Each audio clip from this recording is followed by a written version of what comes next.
it feels like we're increasingly living in like two different countries somehow. I live in a Republican state where I'm kind of not legally able to use the public bathrooms without running into potential legal issues. Then there's states that are passing sanctuary laws saying like if you come here specifically to get away from anti-trans bigotry, we'll protect you even if you were doing something that was against the law trans-wise in your home state, we will not send you back to Texas for seeking gender affirming care. Like a trans person on a road trip can't use the bathroom in Iowa, but they can use the bathroom in Minnesota. And there are sanctuary state protections in Minnesota for trans people, right? Like, for example, if you're a parent who's moved with your kid so that they can receive gender affirming care, if the other parent didn't agree with you, some states will protect you. Wyoming is explicitly heading the other direction. From Aaron in the Morning, a new bill in Wyoming would declare that gender affirming care is, quote, not in the best interest of trans youth within the state.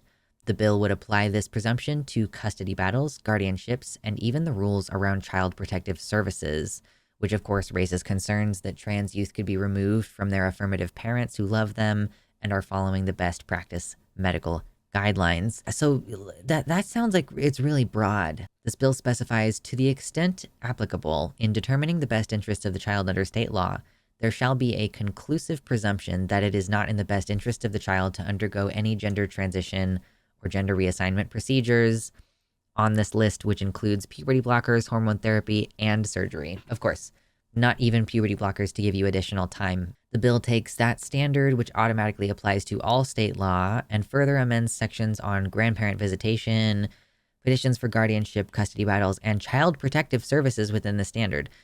So yeah, this could just mean that any trans affirmative family, even if both parents are on board, could be declared to be doing something not in the best interests of their child by child protective services, just unilaterally deciding. This is the party of small government, once again, by the way, like the party of small government saying, actually, we've decided that the state should be able to take away your children if you provide them with the medically sound gender affirming care that works 98% of the time. Hey, real quick, hit the like button if you're enjoying the content. Hit the subscribe button as well and turn on all notifications.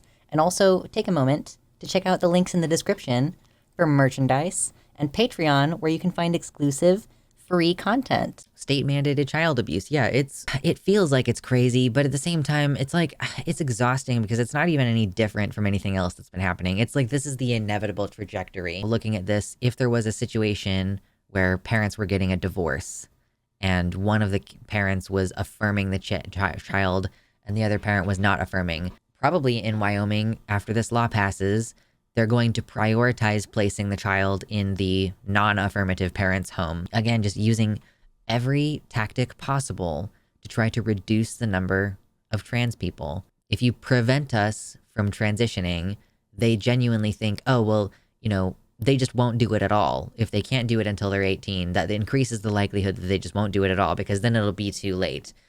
And honestly, there is a lot of rhetoric, even within the trans community, that like, oh, if you transition later than your 20s, then you're lost. Or even if you transition in your 20s, it'll never, no, like that's not how it works. Oh my God, hormones are so powerful. It doesn't matter when you start them. Within 5 years, they're going to have a pretty good, like pretty noticeable effect on you. Republicans, am I out of touch? No, it's every major medical organization that is wrong. I would love Republicans to go back to the time when I could disagree with them without them pushing an existential threat to my existence. Yeah, we are so beyond mere disagreement at this point. It's not like we can't coexist in this country with people who are acting like this and believing like this. Like, I mean, at least we can't live in the same states as these people. Like, what are you gonna do? As like, if your access to care is continuing to be limited, like this is the problem with like all forms of bigotry, is we're supposed to be this great American melting pot or whatever, but if you're a member of that marginalized community, you can't live in a place where folks are able to pass these laws. You just have to leave. At a certain point, the gerrymandering and everything is making even some of your local voting a lot less effective. Like in Kansas, when we vote for something that has less to do with districts, we end up with a Democratic governor. But then like our Senate and Congress and everything are all heavily gerrymandered, and so we're a red state. Like it's existential for queer and trans people. But yeah, there are lots of folks in here saying I started at 42 and I feel like I pass. I didn't start until I was 30 years old, and they have a lot of effect in those first 3 years. So yeah, even if you start in your 30s, it can have a pretty significant effect. Oh man, this is an angle I hadn't really considered, but Aaron points out that this bill could potentially impact childcare placements in Wyoming. So like if a trans foster youth is in the system, it could prevent them from being placed with parents who would affirm them, like making the official state position in Wyoming being you should not be with an affirmative parent if you're trans. Like if you are, and that also inadvertently means that if you are trans, you probably will have a pretty hard time being allowed to be a foster parent in the system, because I guess the assumption would probably be that you're going to affirm. True, this wretched ideology which has corrupted me into believing that I can be myself in public. Cringe. So this bill in Wyoming has 13 co-sponsors, including the House Majority Leader, which is an indication that it has a pretty good chance of passing. So if the bill passes, Wyoming would then have the broadest provisions around the removal of trans youth from affirmative parents of any state in the US. Yay! Yay!